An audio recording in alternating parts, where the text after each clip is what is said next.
Hello, my friend. This is Clyde. Jesus of Nazareth is passing your way. Jesus is still in the business of miracles, and today you might experience the miraculous. There are some miracles that we can anticipate, but there are times when Jesus surprises you. There are days when Jesus pops up at the right time and does something miraculous beyond your wildest imagination. Get ready. Today could well be your day for Jesus to do something supernatural in your life. Get ready, because today might just be the day of rejoicing that you could never have imagined that it would happen. Come with me to Luke 8, and I'm going to focus on 4 big things that happened in one single day. 4 supernatural demonstrations of the power of God. This is how the day started. One day, Jesus said to his disciples, "Let us go over to the other side of the lake." So they got into a boat and set out. Luke 8, verse 22. No one on the boat had any idea that something great was about to happen. Jesus and his disciples were going to the other side of the lake. They don't know, and they did not ask. While they were on the boat ride, a storm arose and they felt they were in danger. Where was Jesus? He was sleeping. Don't you just dread when something terrible is happening in your life and it seems that Jesus is not there with you? You know the rest of the story, how they woke him up in a panic, and listen to this. He got up and rebuked the wind and the raging waters. The storm subsided and all was calm. Jesus is someone out there is in the midst of a storm and it is looking pretty bad. Could you calm that storm that has come over them today, Lord? They sailed to the region of the Gerasenes, which is across the lake from Galilee. When Jesus stepped ashore, he was met by a demon-possessed man from the town. For a long time, this man had not worn clothes or lived in a house, but has lived in the tombs. Luke 8, 26 and 27. Is this what we came over here for? One of them might have asked. Just imagine that these guys thought that the rest of the day would be incident-free, but here they are, and they are greeted by a demon-possessed man. This is too much drama in one day, or is it? Jesus doesn't operate on our timetable, my friend. Know that when Jesus turns up, it could well be a moment for a miracle. And that is exactly what happened in that seaside community.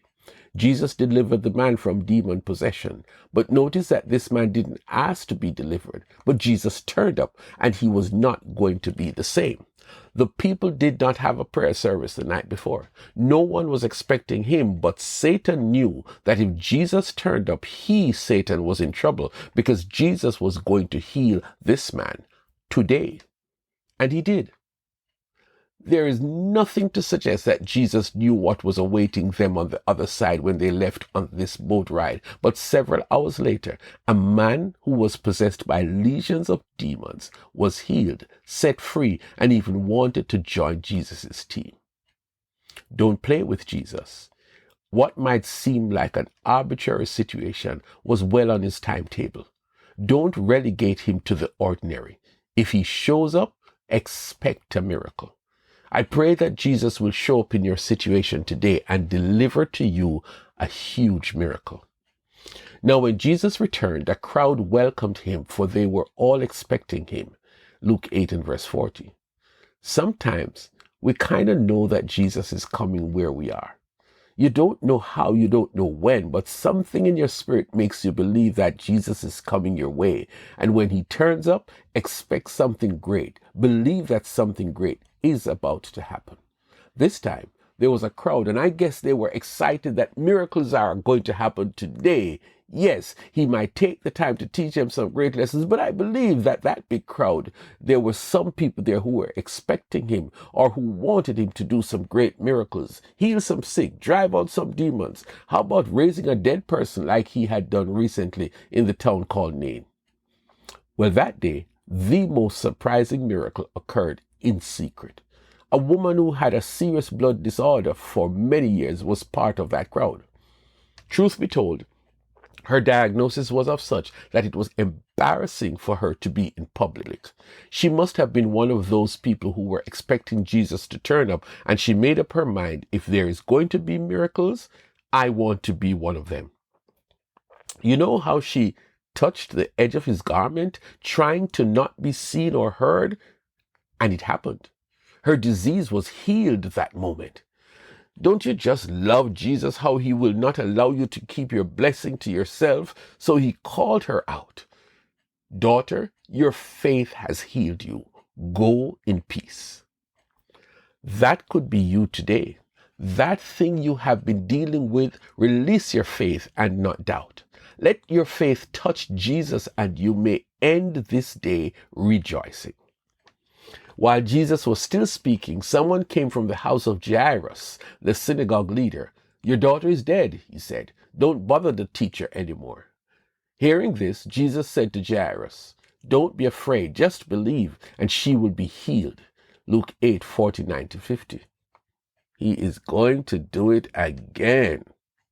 Just a few days earlier, he brought back to life a young man who they were about to bury. This time, Jesus was on his way to heal Jairus' sick daughter. That was the call. That was the purpose. And then they heard that the girl died. Surely, Jesus miscalculated and allowed himself to be delayed by dealing with that woman with the issue of blood. There is no human situation that is too big that Jesus cannot deal with. He went to the house and he did just as he said. He healed the dead girl. All 4 miracles in one day, 4 different situations, and 4 different expressions of God's miraculous power. I don't know your situation, but I felt a strong urge to speak to you today. Jesus of Nazareth, the miracle worker, the great God, the all-powerful is Jesus. He is passing your way today.